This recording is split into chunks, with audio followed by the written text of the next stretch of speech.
Bilirubin metabolism. Bilirubin is the catabolic end product of heme. Heme তো তোমরা জানো নাকি? Heme plus globin মিলে হয় কি হিমোগ্লোবিন। হিমোগ্লোবিনের স্ট্রাকচার তোমরা নিশ্চয়ই ফিজিওলজিতে পড়ছো। তো bilirubin is the catabolic end product of heme. Heme containing substance কি কি আছে? Heme containing substance আছে কি কি? হিমোগ্লোবিন, মায়োগ্লোবিন, সাইটোক্রোম, পারঅক্সিডেজেস, ক্যাটালাইজেস, এগুলা হচ্ছে heme containing substance. Hemoglobin turnover rate is 6 gram per day. প্রতিদিন 6 গ্রাম হিমোগ্লোবিন তৈরি হয় এবং আবার ইউজ হয়।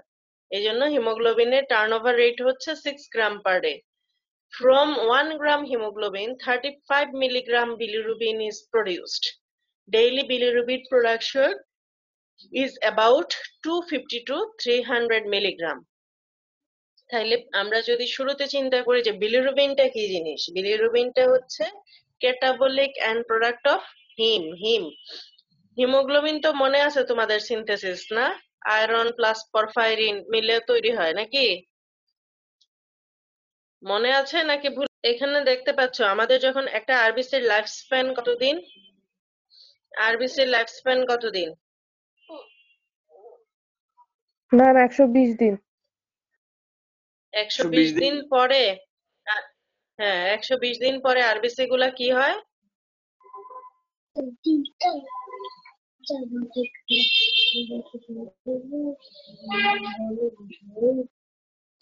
মানে কথা বলো না কেন, আমি বুঝি না। 120 দিন পর আরবিসির কি হয়? আরবিসি কোথায় গিয়ে ডিস্ট্রাকশন হয়? লিভারে গিয়ে ডিস্ট্রাকশন হয়। রেটিকুলো এন্ডোথেলিয়াল সেল নাকি? আরবিসি হচ্ছে রেটিকুলো এন্ডোথেলিয়াল সেলে গিয়ে সে ডিস্ট্রাকশন হবে। তাইলে যেগুলা ওল্ড আরবিসি আছে, মানে 120 দিন হয়ে গেছে যাদের, ওল্ড ডিজেনারেটেড আরবিসি গুলা রেটিকুলো এন্ডোথেলিয়াল সেলে যাবে, গিয়ে ডিস্ট্রাকশন হয়ে তারা হিমোগ্লোবিন রিলিজ করবে। হিমোগ্লোবিন ভেঙে তৈরি হবে হচ্ছে হিম আর হচ্ছে অ্যামাইনো অ্যাসিড। অ্যামাইনো অ্যাসিড তো আমরা জানি যে এটা আমাদের অ্যামাইনো অ্যাসিড পুলে চলে যাবে। হিম প্লাস গ্লোবিন হবে মেইনলি, হিমোগ্লোবিন ভেঙে হবে হিম প্লাস গ্লোবিন। গ্লোবিনটা অ্যামাইনো অ্যাসিড এবং এটা চলে যাবে আমাদের অ্যামাইনো অ্যাসিড পুলে চলে যাবে। আর এই যে দেখতে পাচ্ছ হিম যেটা রয়ে গেল, সেই হিম কি হবে? অক্সিজেনের সাথে কম্বাইন করবে, হিম অক্সিজেনেজের মাধ্যমে এটা কি তৈরি করবে? আয়রন। এই বিলিভার্ডিন পরে বিলিভার্ডিন রিডাকটেজ এনজাইমের মাধ্যমে তৈরি করবে হচ্ছে বিলিরুবিন। বিলিরুবিনটা ব্লাড হয়ে ব্লাডে রিলিজ হবে, ব্লাডে রিলিজ হয়ে সে অ্যালবুমিনের সাথে বাইন্ড করবে। তাইলে আমরা আবার স্টেপ গুলা বলি। প্রথম জানি যে 120 দিন পরে পরে আমাদের আরবিসি গুলা ডিস্ট্রাকশন হয়ে যায়। তো সেই আরবিসি লাইসিস হওয়ার ফলে আমাদের হিমোগ্লোবিন রিলিজ হবে। এই হিমোগ্লোবিনটাকে ভাঙলে আমাদের দুইটা জিনিস বাইর হবে, একটা হচ্ছে হিম আর একটা হচ্ছে গ্লোবিন। গ্লোবিন যেটা সেটা হচ্ছে অ্যামাইনো অ্যাসিড, এটা চলে যাবে হচ্ছে অ্যামাইনো অ্যাসিড পুলে। আর বাকি রইল হিম। এই হিম কি হবে? অক্সিজেনের সাথে কম্বাইন করে সে তৈরি করবে আয়রন প্লাস বিলিভার্ডিন। এই বিলিভার্ডিনটা কি করবে? সে বিলিভার্ডিন রিডাকটেজ এনজাইমের মাধ্যমে সে রিডাকশন হবে, রিডাকশন হয়ে সে তৈরি করবে হচ্ছে bilirubin. This bilirubin is released into the blood and bind with albumin. বুঝতে পারছো? এতটুকু কি বোঝা গেছে? এটা তো ছবির মধ্যেই আছে, বুঝছো? জি ম্যাম। তাইলে এক নাম্বার পয়েন্ট হচ্ছে আমাদের প্রোডাকশন অফ বিলিরুবিন। এই যে এখানে এটা হচ্ছে প্রোডাকশন অফ বিলিরুবিন, যে old degenerated RBC in reticuloendothelial cell is produce haemoglobin অথবা রিলিজ করে haemoglobin. Haemoglobin is break down into haem plus globin, haem then oxygenated by heme oxygenase enzyme and produce iron and biliverdin. Biliverdin is reduced to bilirubin by biliverdin reductase enzyme. এতটুকু পর্যন্ত হচ্ছে production of bilirubin. তারপরে আমরা আসি transport of bilirubin in blood with albumin. এই যে বিলিরুবিনটা তৈরি হয়ে ব্লাডে আসলো না, এই যে রেটিকুলো এন্ডোথেলিয়াল সেল থেকে যে বিলিরুবিনটা তৈরি হয়ে ব্লাডে আসলো, এই বিলিরুবিনটা হচ্ছে টক্সিক এন্ড ওয়াটার ইনসলিবল। এটা কি? এটা হচ্ছে toxic and water insoluble. Toxic and water insoluble.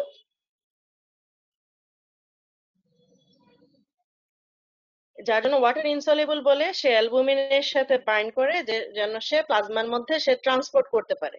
It is solubilised in plasma by binding with albumin. এটার অনেকগুলা নাম আছে। সে যখন বিলিরুবিনটা যখন অ্যালবুমিনের সাথে বাইন্ড করে তখন তার অনেকগুলা নাম দাঁড়ায়, যেমন prehepatic bilirubin, unconjugated bilirubin, indirect bilirubin, immature bilirubin, haemobilirubin, অনেকগুলা নাম। একটা হচ্ছে লিভারের আগে, কিন্তু সে এখনো লিভারে পৌঁছায় নাই, যার জন্য এটার নাম হচ্ছে প্রি হেপাটিক বিলিরুবিন। তার এখনো কনজুগেশন হয় নাই, যার জন্য তার নাম হচ্ছে কি আনকনজুগেটেড বিলিরুবিন। তারপরে তার নাম হচ্ছে ইনডাইরেক্ট বিলিরুবিন, ইম্যাচিউর বিলিরুবিন, আর হচ্ছে হিমোবিলিরুবিন। তাইলে এই হলো আমাদের ব্লাড পর্যন্ত সে পৌঁছাইলো। ব্লাডের পরে সে কি হবে? এখন সে যাবে হচ্ছে লিভারে। দেখো লিভারে সে কিভাবে যাচ্ছে।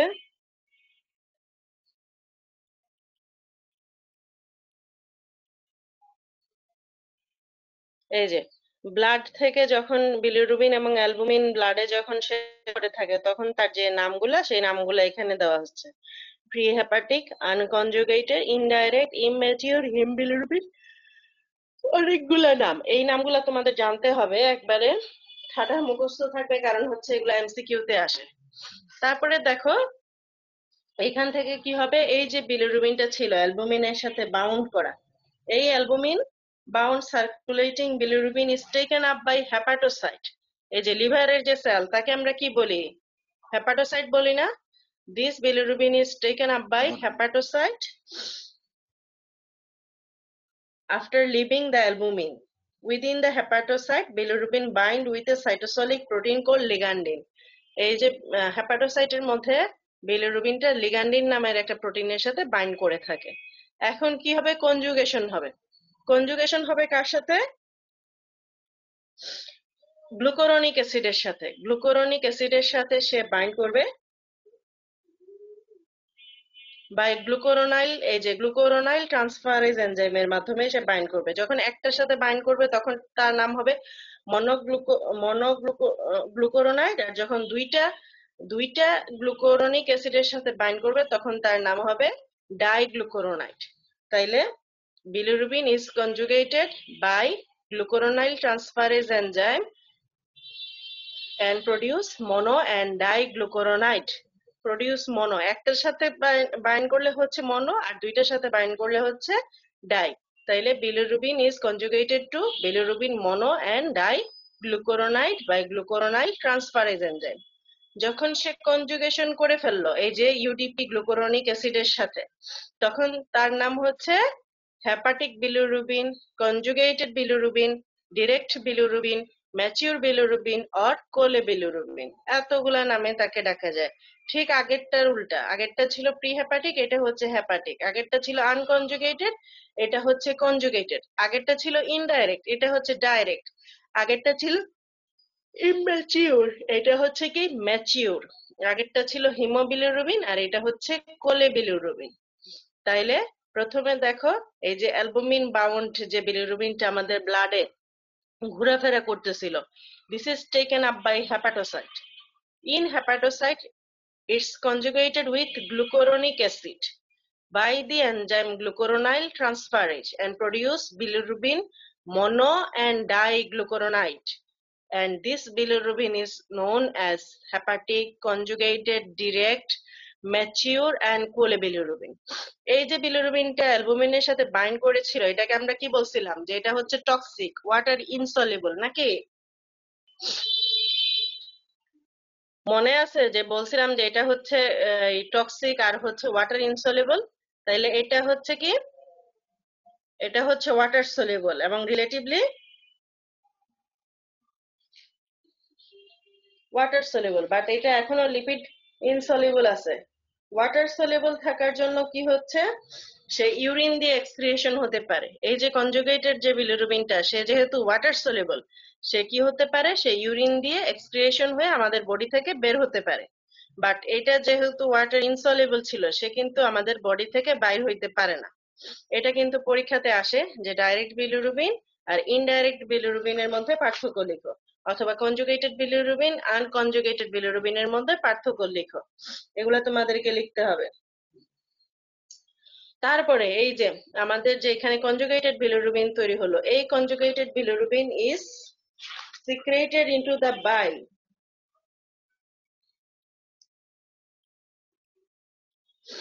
এই যে এখান থেকে তোমরা দেখতে পাচ্ছ, এই যে আমাদের কনজুগেটেড বিলিরুবিন যেটা আছে, সেই কনজুগেটেড বিলিরুবিনটা আমাদের বাইল ডাক্ট দিয়ে সিক্রেশন হয়ে সে কোথায় যাবে?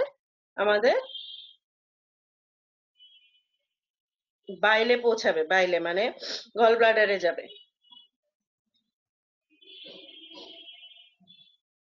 তারপরের ছবি কোথায় আমরা দেখি।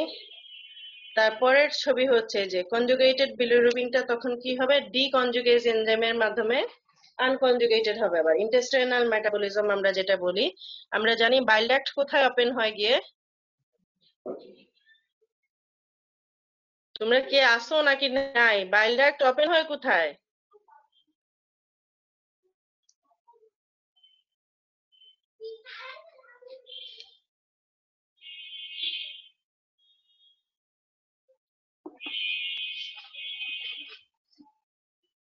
এই যে আমাদের যে লিভার থেকে, এখানে যে তোমরা দেখতে পাচ্ছ যে লিভার থেকে আমাদের এই যে সিক্রেশন হবে বাইল ডাক্টের মাধ্যমে, এটা সিক্রেশন হবে বাইলে। এবং সেই বাইল, এই যে বাইল ডাক্ট ওপেন হয় কোথায়? ইন্টেস্টাইনের কোথায় ওপেন হয় সে?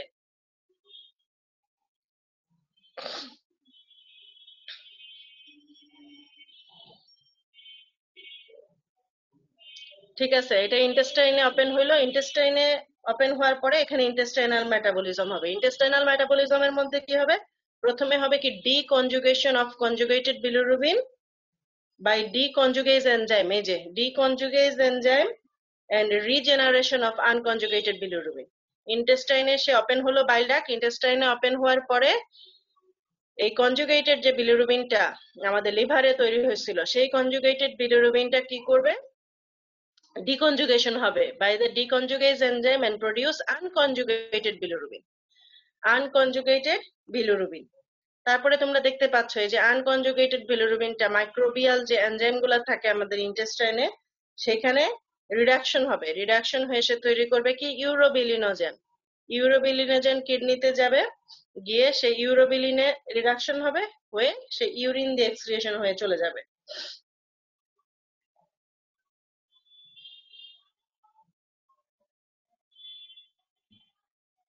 আর আরো কিছু ইউরোবিলিনোজেন সে স্টার্কোবিলিনোজেনের রিডাকশন হবে, এবং স্টার্কোবিলিনটা তখন ফিসেসের মাধ্যমে আমাদের বডি থেকে বের হয়ে চলে যাবে। তাই এই যে ইউরোবিলিনোজেন সে দুইটা রুটে বের হতে পারে। এক হচ্ছে ইউরিন দিয়ে সে বের হতে পারে, আরেকটা হচ্ছে সে কি করে? আমাদের এই যে স্টার্কোবিলিনে রিডাকশন হয়ে সে স্টুলের সাথেও বের হয়ে যেতে পারে। এবং আমাদের স্টুলের যে ইয়েলো কালার, সেটা হচ্ছে যে স্টার্কোবিলিনের জন্য। তাইলে আমরা আরেকবার বিলিরুবিন মেটাবলিজমটা পড়ি। বিলিরুবিন মেটাবলিজমটা তোমরা যেটা দেখতে পাচ্ছ যে আমাদের ওল্ড আরবিসি, আমরা জানি আরবিসির মধ্যে হিমোগ্লোবিন থাকে। তো ওল্ড আরবিসি যেগুলা হয় মানে ম্যাচিউর হয়ে যায়, বয়স্ক হয়ে যায়, সেই সব আরবিসি গুলা রেটিকুলো এন্ডোথেলিয়াল সেলে গিয়ে ডিস্ট্রাকশন হবে, হয়ে সে হিমোগ্লোবিন রিলিজ করবে। পরে হিমোগ্লোবিনটা ভেঙে হিম এবং গ্লোবিন তৈরি হবে। গ্লোবিনটা অ্যামাইনো অ্যাসিড, সে অ্যামাইনো অ্যাসিড পুলে চলে যাবে। আর হিম যেটা, সেই হিমটা অক্সিজেনেশন হবে বাই হিম অক্সিজেনেজ এনজাইম। হিম অক্সিজেনেজের মাধ্যমে সে অক্সিডেশন হয়ে সে তৈরি করবে কি? আয়রন এবং বিলিভার্ডিন। এই বিলিভার্ডিন রিডাকটেজের মাধ্যমে সে রিডিউস হয়ে তৈরি করবে হচ্ছে বিলিরুবিন। এবং এই যে বিলিরুবিনটা তৈরি হলো, সে কিন্তু ওয়াটার ইনসলিবল এবং টক্সিক। সে প্লাজমাতে যে রিলিজ হবে সে কিন্তু ট্রান্সপোর্ট হইতে পারবে না। এই জন্য সে কি করবে? অ্যালবুমিনের সাথে বাইন্ড করবে। বাইন্ড করে সে আমাদের ব্লাডে ট্রান্সপোর্ট করবে। এবং এই যে বাইন্ড করলো, তখন তার অনেকগুলা নাম, প্রি হেপাটিক, আনকনজুগেটেড, ইনডাইরেক্ট, ইমম্যাচিউর এবং হিমোবিলিরুবিন। This albumin-bound bilirubin is taken up by the hepatocyte, and after taken up by the hepatocyte, এটা কি হবে? Conjugation হবে with glucuronic acid by the glucuronide transferase enzyme and produce bilirubin mono and diglucuronide. যখন তার conjugation হয়ে গেল তখন আবার তার অনেকগুলো নাম, hepatic, conjugated, direct, mature and polybilirubin. তখন কি হবে, এই যে বিলিরুবিনটা এখানে কনজুগেশন হলো, সেই কনজুগেশনের পরে সে কি করবে, সিক্রেটেড হবে ইনটু দ্য বাইল, বাইলে সিক্রেশন হবে এবং বাইল ডাক্টের মাধ্যমে সে কোথায় যাবে, ইন্টেস্টাইনে যাবে। ইন্টেস্টাইনে যাওয়ার পরে তার প্রথম কাজ হলো কনজুগেশন যেটা ছিল সেটাকে আবার ডিকনজুগেশন করা। ডিকনজুগেজ এনজাইমের মাধ্যমে সে কি করবে, আনকনজুগেটেড বিলিরুবিনে কনভার্ট হবে। এই আনকনজুগেটেড বিলিরুবিনটা আমাদের ইন্টেস্টাইনে অনেক ধরনের এনজাইম আছে, মাইক্রোবিয়াল এনজাইম, সেই মাইক্রোবিয়াল এনজাইমের মাধ্যমে সেই ইউরোবিলিনোজেনে রিডাকশন হবে এবং এই ইউরোবিলিনোজেনে রিডাকশন হওয়ার পরে তার ফেট হচ্ছে দুইটা। এক হচ্ছে সে ইউরোবিলিন তৈরি করার মাধ্যমে সে ইউরিন দিয়ে বের হয়ে যাবে, আর আরেকটা ফেট হচ্ছে সে স্টার্কোবিলিনোজেনে রিডিউসড হবে, রিডিউসড হয়ে সে স্টুল দিয়ে বের হয়ে যাবে। বুঝতে পারছো?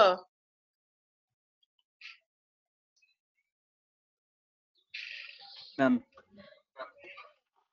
নিজেরা একবার পড়ো, পড়ে যদি কোনো কনফিউশন থাকে, বোঝার কোনো সমস্যা থাকে, আমরা নেক্সট ক্লাসে কিন্তু আবার পড়তে পারবো, সমস্যা নাই। একবার বই থেকে পড়ে নিও। এখন আমরা শেষ আমাদের বিলিরুবিন মেটাবলিজম। এখন আমরা যেটা পড়বো সেটা হচ্ছে কি জন্ডিস। জন্ডিস কি জিনিস?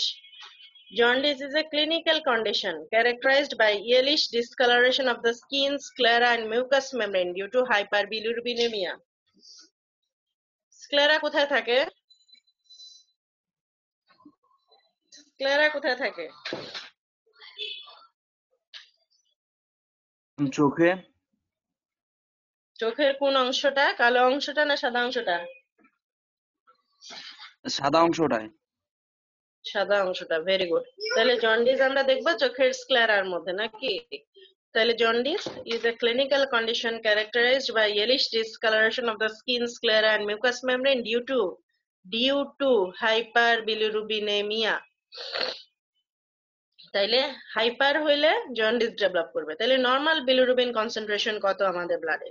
নর্মাল বিলিরুবিনের কনসেন্ট্রেশন হচ্ছে 0.2 to 1 মিলিগ্রাম পার ডেসিলিটার। এটা বই টু বই ভেরি করে, কোনো বইতে 0.2 থেকে 0.8, কোনো বইতে আবার 0.2 থেকে 1 মিলিগ্রাম পার ডেসিলিটার। এর মধ্যে আমরা অলরেডি পড়ছি যে দুই ধরনের বিলিরুবিন আছে, ইনডাইরেক্ট বিলিরুবিন আর হচ্ছে ডিরেক্ট বিলিরুবিন। ইনডাইরেক্ট বিলিরুবিনটা দেখো 0.2 থেকে 0.6 মিলিগ্রাম পার ডেসিলিটার বা 11 মাইক্রোমোল পার লিটার। আমাদের ইন্টারন্যাশনাল ইউনিট কিন্তু মাইক্রোমোল পার লিটার, কিন্তু আমরা এখনো মিলিগ্রামে দেখি। তাইলে ইনডাইরেক্ট বিলিরুবিন যেটা সেটা হচ্ছে 11 মাইক্রোমোল পার লিটার, আর যেটা ডাইরেক্ট বিলিরুবিন সেটা হচ্ছে 0.2 to 0.4 মিলিগ্রাম পার ডেসিলিটার বা মাইক্রোমোলে কনভার্ট করলে এটা হবে 6 মাইক্রোমোল পার লিটার অ্যারাউন্ড। তাইলে বিলিরুবিনের কনসেন্ট্রেশন হচ্ছে 0.2 to 1 মিলিগ্রাম পার ডেসিলিটার। এখন আসো ক্লিনিক্যালি জন্ডিস হচ্ছে দুই ধরনের, ক্লিনিক্যাল জন্ডিস আর হচ্ছে লেটেন্ট জন্ডিস। লেটেন্ট কথাটার অর্থ কি?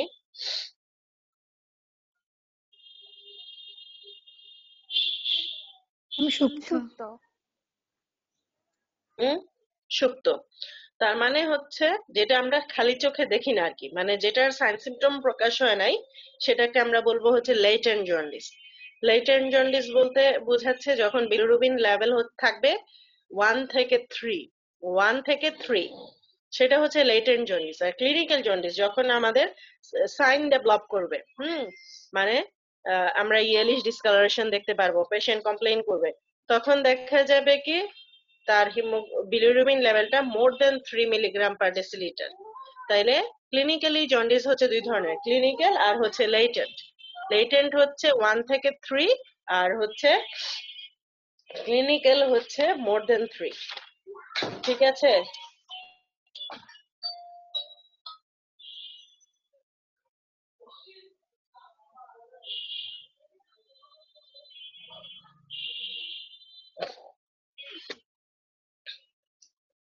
বুঝতে পারছো তো?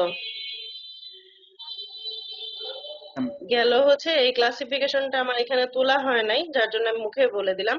আর প্যাথোলজিক্যালি জন্ডিস হচ্ছে তিন ধরনের, pre hepatic or haemolytic hepatic or hepatocellular, post hepatic or obstructive. এই তিন ধরনের জন্ডিস আছে, হিমোলাইটিক, হেপাটোসেলুলার, অবস্ট্রাকটিভ। অথবা আমরা বলতে পারি যে এই যে আমরা মেটাবলিজমটা পড়লাম, মেটাবলিজম লিভারের আগ পর্যন্ত যে কারণে জন্ডিস ডেভেলপ করবে সেগুলোকে আমরা বলবো প্রি হেপাটিক। লিভারের যে কারণের জন্য ডেভেলপ করবে সেটাকে আমরা বলবো হেপাটিক।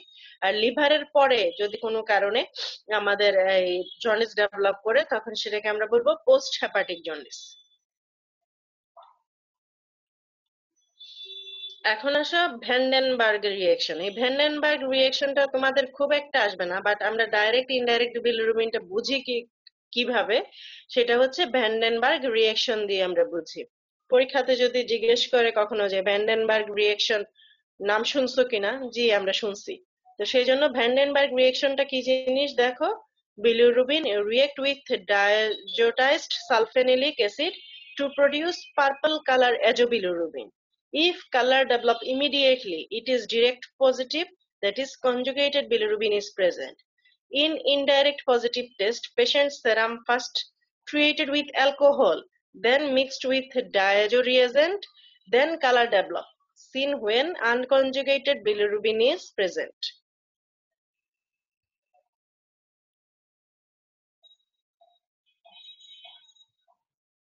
তাহলে ভ্যান্ডেনবার্গ রিঅ্যাকশন দ্বারা আমরা বিলিরুবিনকে কি করি, একটা ডায়াজোটাইজড সালফানিক অ্যাসিডের সাথে রিয়েক্ট করি। রিয়েক্ট করার পরে পার্পল কালার আসার কথা। যদি ইমিডিয়েটলি ডেভেলপ করে তাহলে এটা হচ্ছে ডাইরেক্ট বিলিরুবিন বা কনজুগেটেড বিলিরুবিন। আর যদি কালারটা আসে না সাথে সাথে, আমি তখন অ্যালকোহল দিব, সেরামের মধ্যে একটু অ্যালকোহল মিক্স করব, তারপরে এই ডায়াজো রিয়েজেন্টের সাথে রিয়েক্ট করাবো। করার পরে যদি কালার ডেভেলপ করে তখন সেটা হচ্ছে ইনডাইরেক্ট বিলিরুবিন বা আনকনজুগেটেড বিলিরুবিন। এটা আমি দেখি নাই তোমাদের পরীক্ষাতে আসতে, জাস্ট হয়তোবা তোমরা যখন পার্থক্য পড়বা পার্থক্যের ক্ষেত্রে আসতে পারে, বা পরীক্ষাতে কখনো যদি জিজ্ঞেস করে যে ভ্যান্ডেনবার্গ রিঅ্যাকশনের নাম শুনছো কিনা, সেই ক্ষেত্রে এই ভ্যান্ডেনবার্গ রিঅ্যাকশনের নাম বলবা। তাইলে আমরা এখন চলে যাচ্ছি হচ্ছে হিমোলাইটিক জন্ডিসে। জন্ডিসের আরেকটা নাম হচ্ছে ইকটেরাস। ইকটেরাস এটা মনে রাখবা। তো হিমোলাইটিক জন্ডিস যেটা, this condition is associated with increase haemolysis of erythrocyte. RBC বেশি বেশি ভাঙবে, বেশি বেশি ভাঙলে বেশি বেশি হিমোগ্লোবিন রিলিজ হবে, বেশি বেশি হিমোগ্লোবিন রিলিজ হলে হিমোগ্লোবিন ভেঙে বেশি বেশি হিম তৈরি হবে, এবং বেশি বেশি হিম থেকে বেশি বেশি বিলিরুবিন তৈরি হবে। এটা হচ্ছে হিমোলাইটিক জন্ডিস। এটার কারণ কি দেখো, আরবিসি কখন বেশি ভাঙবে, যদি ইনকম্প্যাটেবল ব্লাড ট্রান্সফিউশন হয়, যদি ম্যালেরিয়া থাকে, কারো যদি সিকল সেল অ্যানিমিয়া থাকে, সেসব ক্ষেত্রে পেশেন্টদের আরবিসি গুলা খুব তাড়াতাড়ি ভেঙে যায় এবং হিমোগ্লোবিন রিলিজ করে। This result in the overproduction of bilirubin beyond the ability of the liver to conjugate and excrete. It should be noted that liver possesses a large capacity to conjugate about 3 grams of bilirubin per day against the normal bilirubin production of 0.3 gram per day. কথা কি বুঝতে পারছো? Normal bilirubin production কতটুকু আমরা পড়ছিলাম শুরুতে? 0.2 to 1.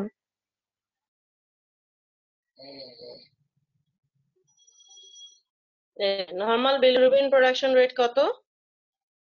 250 থেকে 300 milligram নাকি?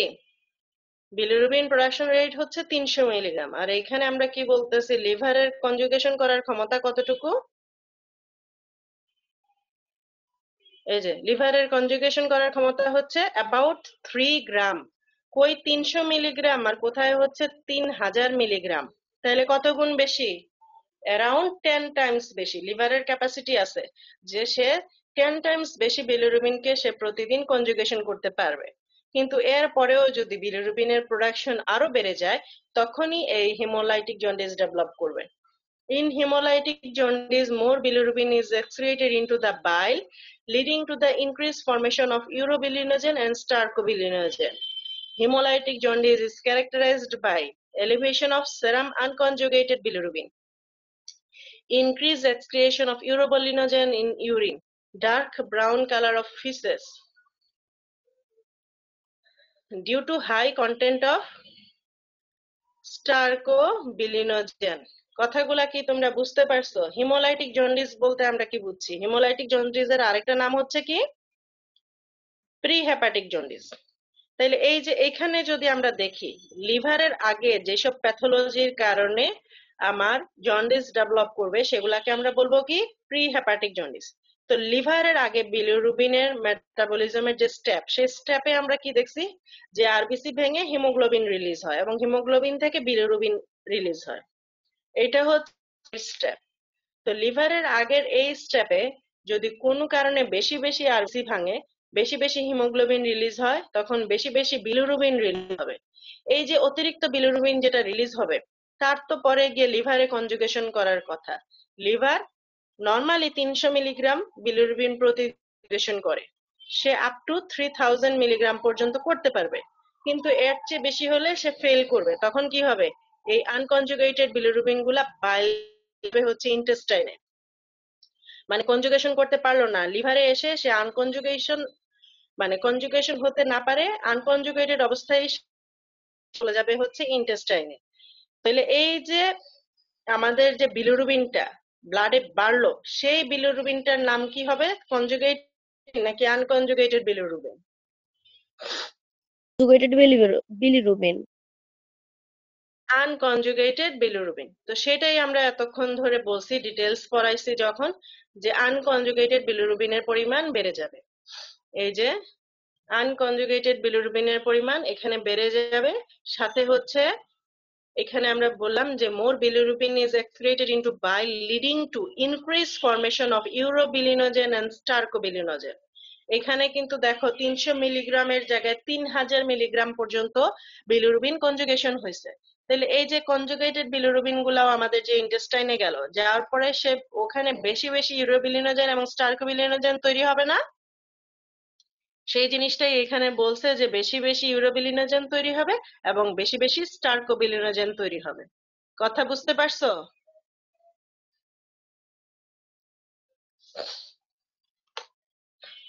জি ম্যাম। তাইলে আজকে এতটুকু থাক, এতটুকু পর্যন্ত যা পড়াইলাম এবিসি বই থেকে সুন্দরভাবে, এবিসি বইতে আছে, সত্যনারায়ণের বইতে জন্ডিস কতটুকু আছে আমার ঠিক আমি আইডিয়া নাই। তোমরা পড়ে নেক্সট ক্লাসে ইনশাল্লাহ আমরা জন্ডিসটা শেষ করব। ঠিক আছে? জন্ডিস শেষ করার পরে আমরা লিভার ফাংশন টেস্টে ঢুকবো। তাইলে আজকে থাক, তোমাদের সেকেন্ড ইয়ারের ক্লাসের সময় হয়ে গেছে, ইনশাল্লাহ আমরা নেক্সট ক্লাসে শেষ করবো। আর এটা অবশ্যই পড়বা। জি ম্যাম। ভালো থাকো।